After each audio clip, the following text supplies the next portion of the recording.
I think that as we get closer to the end, it's kind of like being in the ark, which is actually not a type of the rapture, but we'll use those principles. Don't you think it got kind of crowded, at the end of 150 days? Don't you think people got on each other's nerves? Yeah. So that's kind of like us. And of course, you've heard that saying, if it wasn't for the water outside, the stench would have drove everybody out. So we just need to keep accounts short and learn and practice our Christianity amongst each other, right? And if there's any offense, and there's going to be a lot of offenses, right? A lot of offenses that happen. We need to be able to ask for forgiveness, because otherwise it just kind of festers. Reminds me of a phone call I had this week where somebody was really raking over the coals, some of you people in here. So I'm going to post what they said on my Facebook page and let everyone know. No, I'm just teasing. I don't have a Facebook. I don't have a Facebook page. No, but don't worry. That's fine. I'm glad it went through me because, you just take things like, yeah, okay. And actually didn't have much to do with the subject that they called me about. But it's just going to happen, stuff like that. And this person, I really think is a Christian. I've known him for years and stuff. But that's just the kind of stuff that's going to happen. That's just the kind of stuff that's going to happen. It's where, people take sides, in a conflict and stuff. And I'm on this person's side. So you start defending them, then you have to put down the other side and all that. Instead of looking for the truth, which is what Jesus is all about, right? John 14:6, I am the way, the truth, and the life. No man comes to the Father but through me, so he is the truth. And there's only one time that division is good. It says so in Corinthians that there must need be schisms, literally heresies or divisions. So those who are approved, you can tell who's approved and who's not. So there are some divisions that are good. But if you get all Christians together, there should never be divisions. But of course, we know that's not the way it works. Anyways, I just kind of felt led to say all that. Okay. What I want to do is, so we're on the theme of 2030. Because, and I've given you a lot of reasons why some strange things are pointing to 2030. And we're going to go over some more. All right? We're going to go over some more things that point to 2030 as the second coming of Christ. How come the Olivet Discourse is not in the Gospel of John? It's in Matthew, Mark, and Luke. Why not John? Why? Because the Gospel of John was written for the church. Get it? You don't have the tribulation period in the Gospel that was written to the church. I love that. Because we don't go through the tribulation period. What I want to do is, again, we are pointing to that year 2030 because I think that's the second return. Remember, he could only offer the kingdom in what year? Jubilee. That's what all the ancient rabbinic writers say. And he offered it on the 10th of Nisan when he rode into Jerusalem, and then he was crucified 4 days later. So if we know the year of his crucifixion, then we can figure out the year of Jubilee. Like I say, I want to put this on the record, because if Rapture doesn't happen this September, they're going to burn my house down and call me a heretic, and you're going to see me hanging from a telephone pole. Okay? You'll be with Jesus. That's a rough neighborhood. Thanks for the encouragement, guys. I appreciate it. Okay, I'm going to say again, the reasoning I think is sound. I admit I don't know the exact cycles. I admit I don't know the year of Jubilee. And when the Shemitah begins and ends, I suspect it's pointing towards this. I say suspect. And if I'm right in my reasoning, then I would say that the rapture would be this year. Okay? And then if you get down to the exact day of the Feast of Trumpets, do you go by the Essene calendar or by the Jewish calendar? Here's another one, a pattern of 7. Here's a weird thing, another thing that kind of came up. Okay, so in Hosea, 6, 1 through 2, It says this, come, let us return unto the Lord, for he's torn us, he will heal us. He has smitten us, he will bind us up. After 2 days, he will revive us. And the third day, he will raise us up, and we shall live in his sight. Now, remember, I talked about a day for 1,000 years. And for 2,000 years, they've been torn. And on the third day, he's going to return. The third 1,000-year day. If he returns right at the beginning, that's the millennial kingdom. After 2,000 years of history on this earth. Now, but here's something else. So that means if he returns on the Day of Atonement, watch this closely, that's the 7th month, 10th day, right? 7th month on the Jewish calendar. On the Jewish calendar. So if they pray 3 days before that for him to return, and he returns on the third day, what day do they pray? On the first day. 7th month, 7th day. Day of Atonement. No, it's not a holiday. I'm just saying, if he returns on the 10th month or 7th month, 10th day, and they pray 3 days before, Yes. asking for his return, he returns on the third day. That means 7th month, 7th day. yeah, 7th. Get it? So 7th month, 7th day is when they pray, and that's when they repent. Okay, so you got that? So that's when the Jews repent. 7th month, 7th day. Okay, and that is in the Jewish year of, get this, 5790, right? And if you add up 5790, add them all together, that's 21. That's 7 times 3. So if you kind of add it all up, it's the 7th month, 7th day, and 777 for the year, if you add up the year. All these sevens. 5 is the number of what? Grace. You have 5 sevens there. I saw it was like, that's kind of interesting.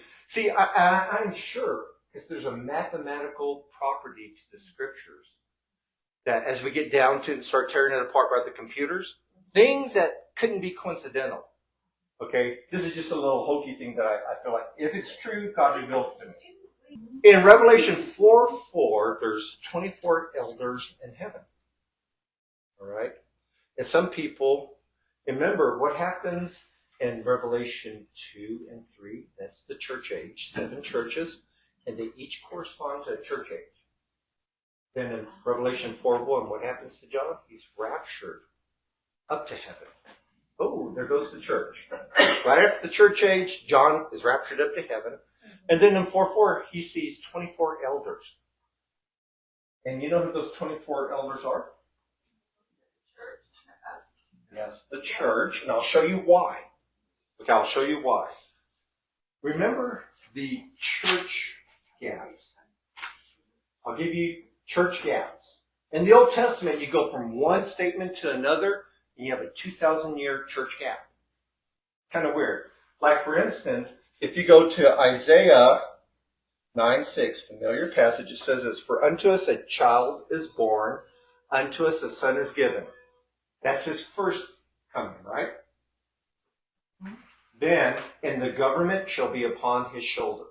That's his second coming. You see what I'm saying? Right in the middle of the sentence, what happens? You have a 2,000-year church gap. Why? Because the church was a mystery. It was hidden in the Old Testament. So you go right from, before its crucifixion, right to the tribulation period, or the millennial kingdom.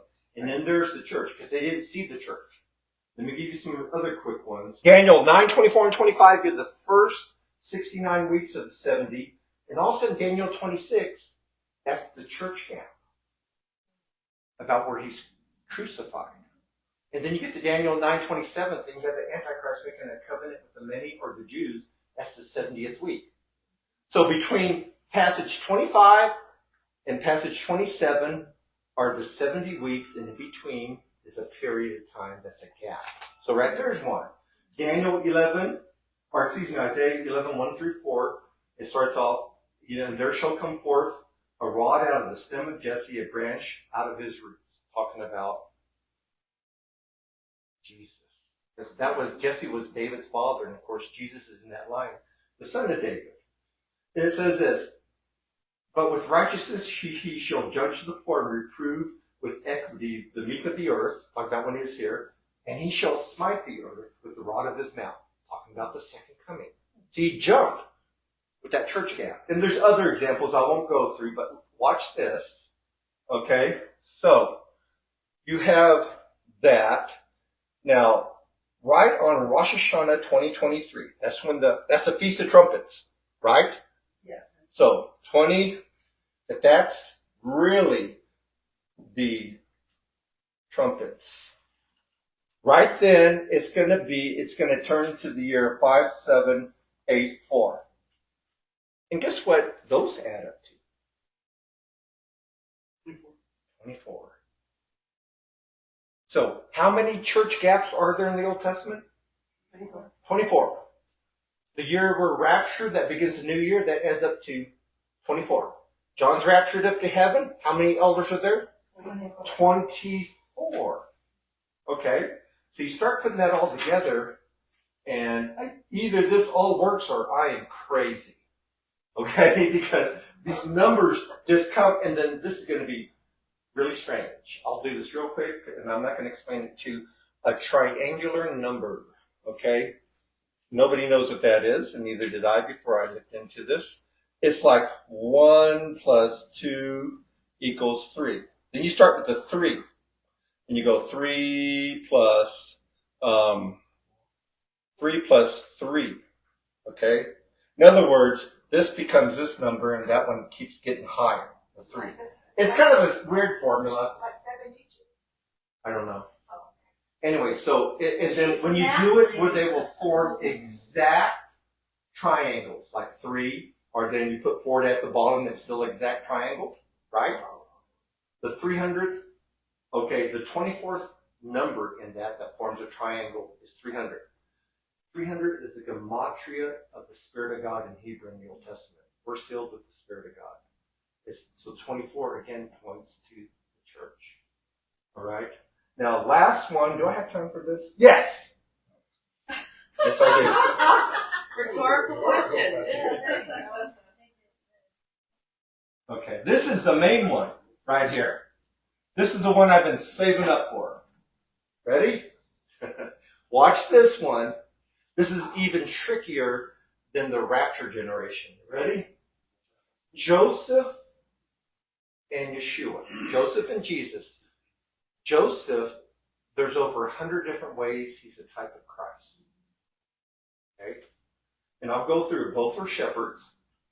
Right? John 10, Jesus is the good shepherd. Both were beloved by his father. Joseph was the father, or the son of his old age, so of course Jacob favored him. And of course Jesus is beloved by his father. Both were hated by their brothers. Right? Okay? Both were sent by their father to their brothers. Yes. Jesus was sent from heaven to his brothers, the Jews.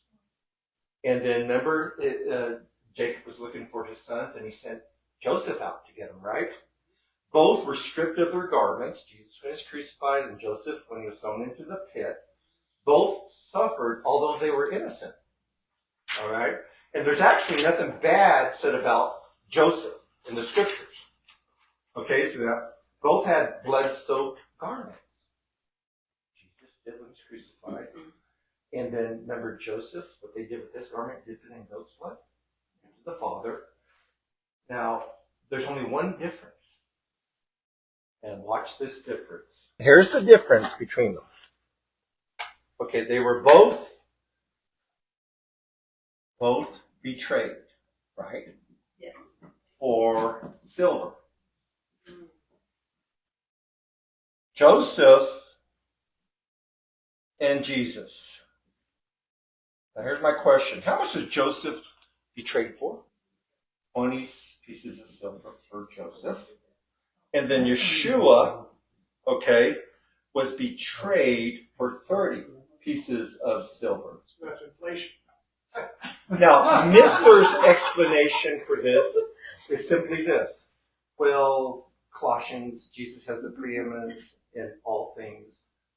And then what he means is he doesn't have a clue as to why. Okay? But let's look at that. Why all these similarities but that big difference? You would think it'd be 30, right? That'd be my guess. Because we know Jesus was betrayed for 30 pieces of silver. Well, let's map it out. You ready? Let's go.